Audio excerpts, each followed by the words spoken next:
Oklahoma reported its first coronavirus case on March 6th, and as of yesterday, the state has 1,252 cases and 46 deaths. Despite that, the governor has not yet enacted a full shelter-in-place order there. Laura Bellis wrote in a recent op-ed, quote, "In a vacuum of state leadership, mayors, county commissioners, and business owners have been forced to make complex and difficult decisions, often without consistent support of neighboring communities." Laura is the executive director of a public health nonprofit, and she is a grassroots activist and joins us now via Skype. Great to see you, Laura. Thank you so much for being with us. Thanks for taking time with me. Of course. So what sort of directives are in place in Oklahoma, and what is it specifically that you would like to see the governor do?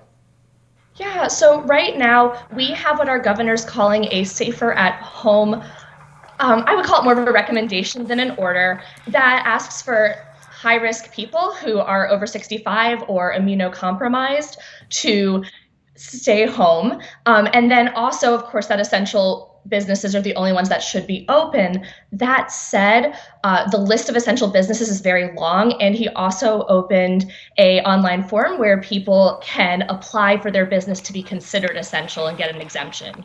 So we feel that that's not enough, especially given that so many cases may be asymptomatic and people may carry it and not realize it. And so what the 50,000 Oklahomans we have gathered in a Facebook group are asking for is the stay-at-home/shelter-in-place policies that we see in other states.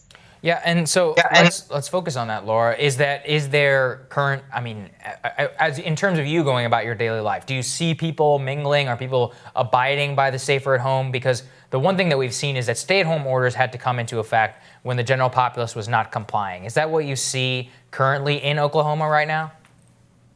Yeah, I think it very much varies by what community you're in. In our urban centers, you may see a little less activity because those mayors and city councils and county commissioners have issued actual stay-at-home shelter-in-place orders. And then in our more rural communities, people are often, from what I'm seeing and being sent pictures and videos of, they're going about life as normal, which of course is concerning given our under-resourced healthcare system.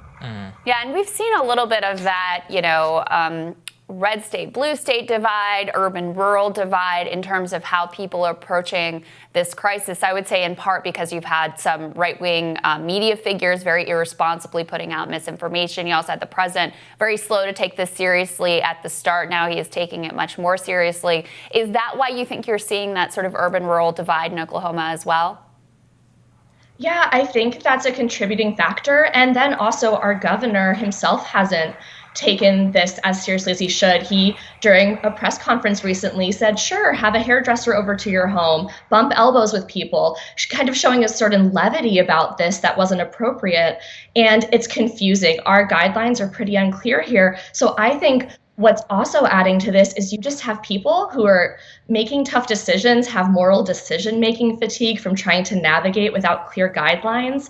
And if they don't immediately see the risk, especially if they're in a more remote rural community, it just doesn't feel real to them, which is understandable. And again, I think people are very confused. I think that completely makes sense. And one thing, Laura, let's talk about this, which is that, as you know, I'm from Texas and I'm down in the Southwest, is that the ability to access the healthcare system is particularly bad for rural people. And that if this crisis were to come to rural America, that their healthcare needs, their ability to meet that crisis would be severely diminished. I mean, if New York City can't deal with this properly, then so many of these rural community health centers, which have been gutted for decades, they're not going to be able to respond well, and we could see a higher mortality rate there.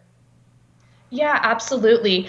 Before this even was happening, a conservative estimate is that 14% of Oklahomans were uninsured. Over the past 30 years, many rural hospitals have closed. And part of why it's not always good to even think about things in terms of an urban and rural divide is that our rural communities have to come in and access our urban communities for care and travel great distances to get there because there may not be appropriate care in their communities. 50 of Oklahoma's 77 counties do not have ICU beds. Wow, that's remarkable. Laura, you are a leading voice of this activist group. You mentioned 50,000 people organized online. How are you all applying pressure to the government to make sure that these sort of recommendations are put in place and guidelines and directives are put in place? Yeah, it's been really interesting considering that a lot of our typical organizing tactics may not be available, right? We can't go congregate at the state capitol or things like that. So we're doing a lot of emails, tweets, phone calls, pushing on people near him, pushing on our state legislature. And then also we're doing virtual rallies where at different set times for about 30 minutes, we come together through a Facebook Live and take action at once as a group. And that's been pretty effective, we've seen, for helping really get things trending, at least within Twitter and Facebook in our state. So important to see. Laura, thank you so much. It's so great to have you, and we really appreciate the work you're doing here. Thanks, Laura. Thank you. Next on Rising, Elizabeth Warren endorses Joe Biden's leadership, and friend of the show, Zed Jelani, is going to weigh in on, well, that when Rising continues.